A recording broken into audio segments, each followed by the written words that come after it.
Marlow's house, and she's right, it's very, very shady over here. So let's take out the viburnums in this area. Just shade loving plants in here.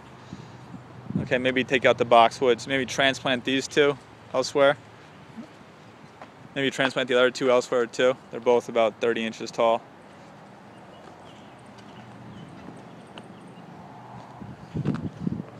The lawn in the front, you can see it's super shady.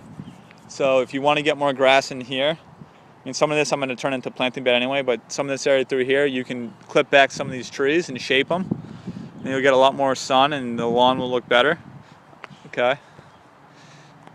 We're actually going to extend the lawn here in the front a little bit. So this area, we probably should add some sod as part of the design quote. Okay, add some sod to fill in the lawn, because you'll notice I increased the size of the lawn a little bit on the quote. So that's something I'm going to have to incorporate. Okay.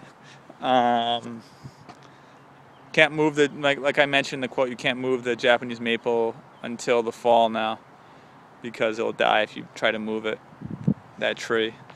The lawn, you're gonna be able to get it look a lot nicer come the fall. Not right now. There's a lot of bare spots in the lawn, especially on this left side of the driveway, and back here as well. Actually, this is probably really hard, all compacted fill, so the lawn's going to get core aerated to break up the compaction. Okay, and then this area, I would say even top dress with leaf compost, break up the compaction, top dress with leaf compost. The back's a little bit better, but same thing, it's relatively sparse. This, I think you could just core air and seed it. I don't think you need to compost it. That area you'll probably end up having to compost again. Leaf compost, core aerate it, seed it in the fall. You could do it now, but I bet you that's going to be a real problem this summer. So you can't really do too much about that. All the stump grindings has to be dug out and topsoil has to be added, because no grass seed is going to grow in stump grindings. Okay.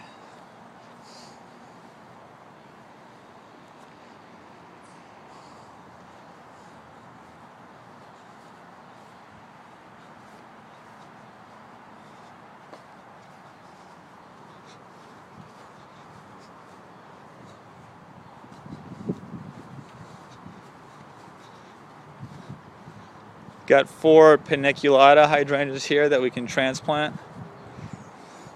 These 4 we can move.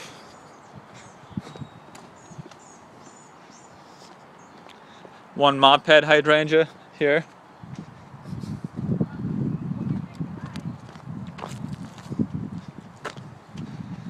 One, 2, 3, 4, 5, 6, 7 alchemilla. 1, 2, 3, 4 hosta, 1 salvia, 2 salvia, 3, 4 salvia, 1, 2, 3 nepeta, another mop head over there, 1, 2,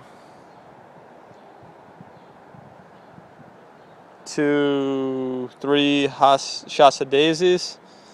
There's actually 4 nepeta, not 3. 1, 2, 3, 4. Actually 5 nepeta, not 3. Maybe I want to move the gold thread common cypress. There's 2 of those, roughly 3 feet by 3 feet. Junk that. Yeah. I don't know about these. Problem is the sides aren't going to be too great on them, but these you could probably put in a hedge to try to block something. So there's 3 of those you could put in a hedge. Another nepeta, so add 1 more nepeta. Actually, add 2 more nepeta, so that's 3 more nepeta. Another hosta. Then there's 1, 2, 3, 4, 5, 6 of the nice looking boxes you can put in a hedge in the back. Another 2 big hosta, so that's a total of 1, 2, 3, 4, 5, 6 more hosta on this side. carex over here. Then over here, you got to think about putting some mulch over here, which I got to add to the quote. For this area, you'll probably need another 3 yards of mulch. Rip everything out that's in there. This is where the trees go. More trees go in here. I'd say just take out the junipers. Take out these junipers in here. You could transplant these 2 grasses. There's 2 grasses, 1 hosta. That's it. Everything else I would junk.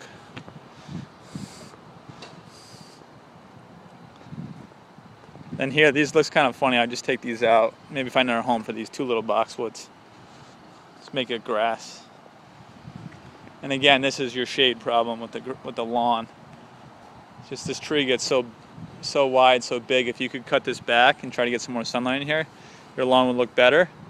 Alternatively, you could take it down if you wanted to, because it's kind of smack right in the front of the house. If you take it down, then you could get rid of that hump in the lawn, and this could all be beautiful lawn. So that's another idea.